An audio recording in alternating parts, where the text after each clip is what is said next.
Para continuar evaluando el par trigémino, vamos a examinar lo que es la movilidad y la sensibilidad, donde evaluaremos la sensibilidad de la cara y el reflejo córneo y la movilidad de la mandíbula. Para evaluar la sensibilidad de la cara, iniciaremos con lo que es la sensibilidad térmica, donde con este martillo evaluaremos si el paciente siente frío o menos frío y cuándo lo siente. Iniciamos con lo que es la rama oftálmica. Frío. ¿Y acá? Menos frío. La sensibilidad debe ser simétrica, por lo cual evaluaremos del lado lateral. Frío. Menos frío. Continuamos con la rama maxilar. Frío. Menos frío. Frío. Menos frío. Continuando con la sensibilidad, tomamos una toronja de algodón para evaluar la sensibilidad táctil. ¿Siente esto? Sí. ¿Y esto? Sí. ¿Siente? Es importante que el paciente nos informe si siente igual sensibilidad táctil en ambos lados. Ahora, para evaluar el reflejo córneo con una toronja de algodón, pero más puntiaguda, le pedimos al paciente que mire hacia el lado contrario. Haciendo esto, buscamos que el paciente parpadee y debe hacerlo simétricamente, como vemos aquí. De esta forma evaluamos tanto el quinto como el séptimo par craneal. Para evaluar lo que es la movilidad de la mandíbula, le pedimos al paciente que mueva la mandíbula hacia abajo, hacia los lados y en contrarresistencia. Ábrala. Para evaluar los reflejos, con el martillo evaluamos el reflejo glabelar, donde buscamos el parpadeo bilateral, el reflejo superciliar. Ya para evaluar el reflejo maseteriano, lo hacemos de esta forma. Abra la boca. Ahora procedemos a evaluar lo que es el séptimo par craneal, que es el facial, donde le pedimos al paciente que haga mímicas. Por favor, suba las cejas, levante las cejas, abra la boca, silbe, enseña los dientes, que cierre los párpados contra resistencia, que movilice la comisura labial hacia los lados,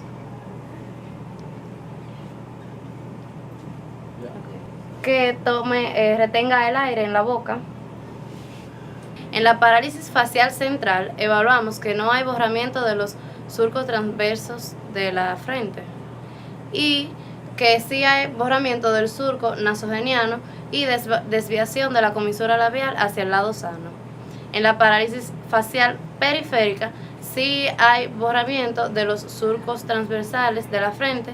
En la parálisis facial periférica sí hay borramiento de los surcos transversales de la frente, hay caída del párpado del lado afectado y borramiento del surco nasogeniano del lado afectado y desviación de la comisura labial hacia el lado sano. Para evaluar la agudeza auditiva lo podemos realizar con un reloj, donde se lo colocamos al paciente para ver si escucha el tic-tac. Sí. Escucha. Se procede a realizarse la misma maniobra del lado contrario. ¿Lo escucha? Sí. Sí. Resultados parecidos se pueden obtener con la prueba del chasquido de los dedos. Sí. Procedemos del lado contrario. También podemos hacer lo que es el cuchicheo, que se hace a 30 centímetros, que es un pie.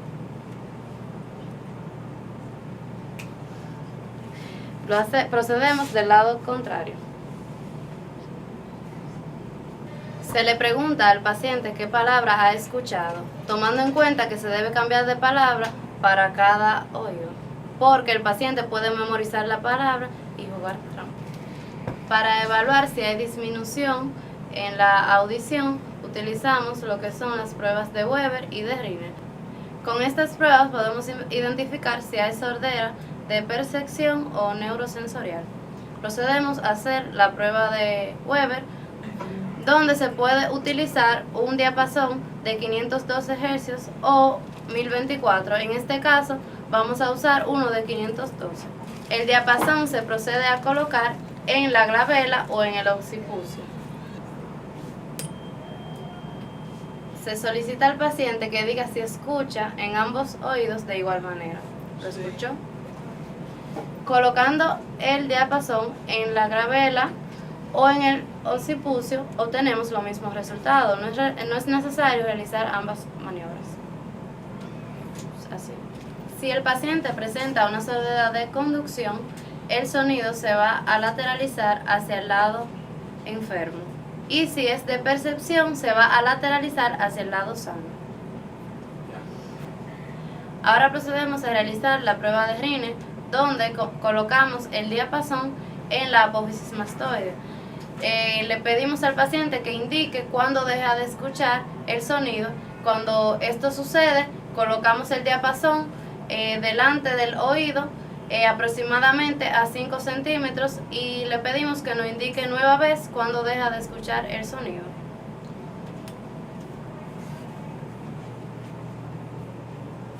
Ya, cierra la talla.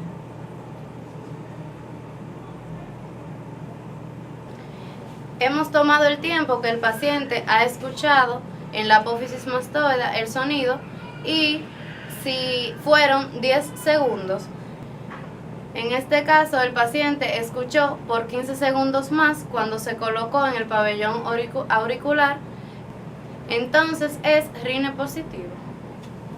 Si el paciente no escucha el diapasón al colocarlo delante del pabellón auricular, es una sordera de conducción porque tiene más transmisión ósea que aérea. También tenemos otra prueba que es la de Wabash, donde se realiza colocando el diapasón en la apófisis mastoide. Este debe escuchar el sonido por de 15 a 18 segundos. Si lo escucha por encima de 18 segundos es sordera de conducción, y si lo escucha por debajo de 15 segundos es sordera de percepción. En este nervio evaluamos tanto el área coclear como el área vestibular. Ya evaluamos el área coclear, ahora procedemos a evaluar el área vestibular, donde realizaremos la prueba de Romberg. Le pedimos al paciente que se coloque derecho con los pies juntos y que cierre los ojos a confianza porque yo no lo voy a dejar caer. Le pedimos al paciente que se mantenga con los ojos cerrados y que levante los brazos en un ángulo recto. Debe haber escaso balanceo, por lo menos durante 1 minuto.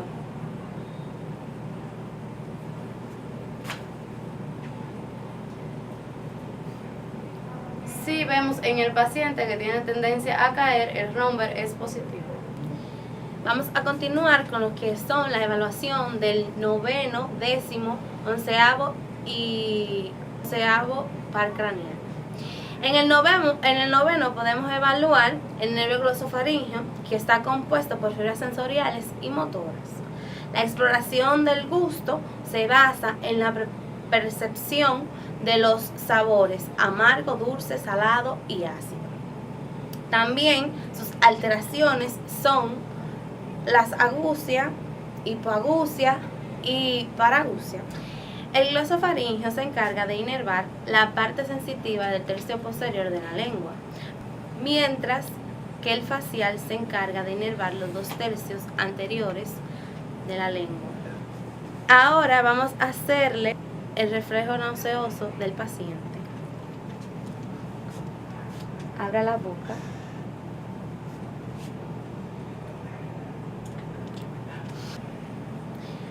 Al evaluar al paciente, toqué la parte posterior de la faringe que está inervada por el glosofaringeo y le produjo al paciente el reflejo nauseoso.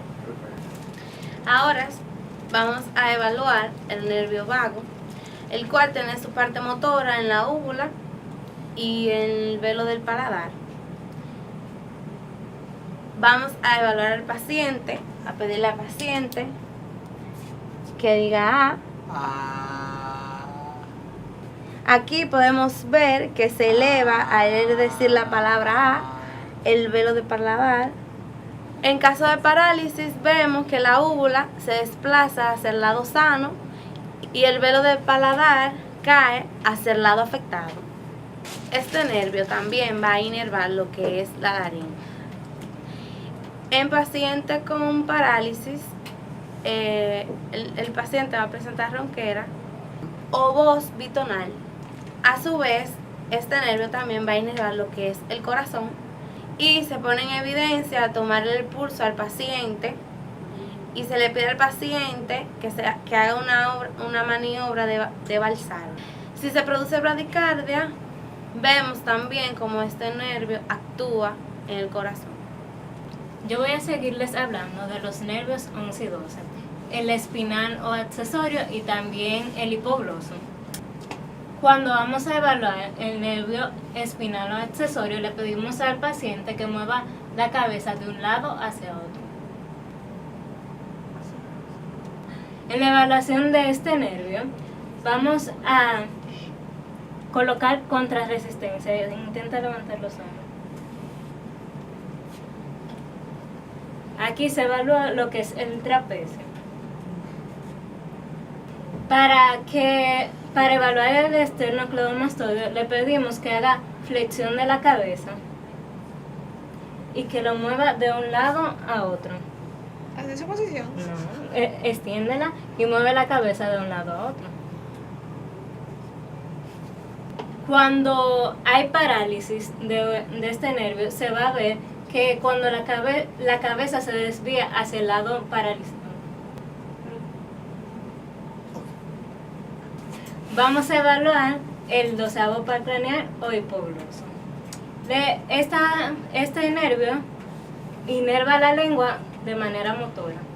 Le vamos a pedir que abra la boca al paciente, que saque la lengua. Vamos a observar si hay atrofia. Se va a pedir que la mueva de un lado a otro. Si hay una parálisis, la lengua se va a desviar hacia el lado sano y se atrofia la lengua del lado afectado. Se le pide a la paciente que mueva la lengua hacia la mejilla y luego hacia la otra.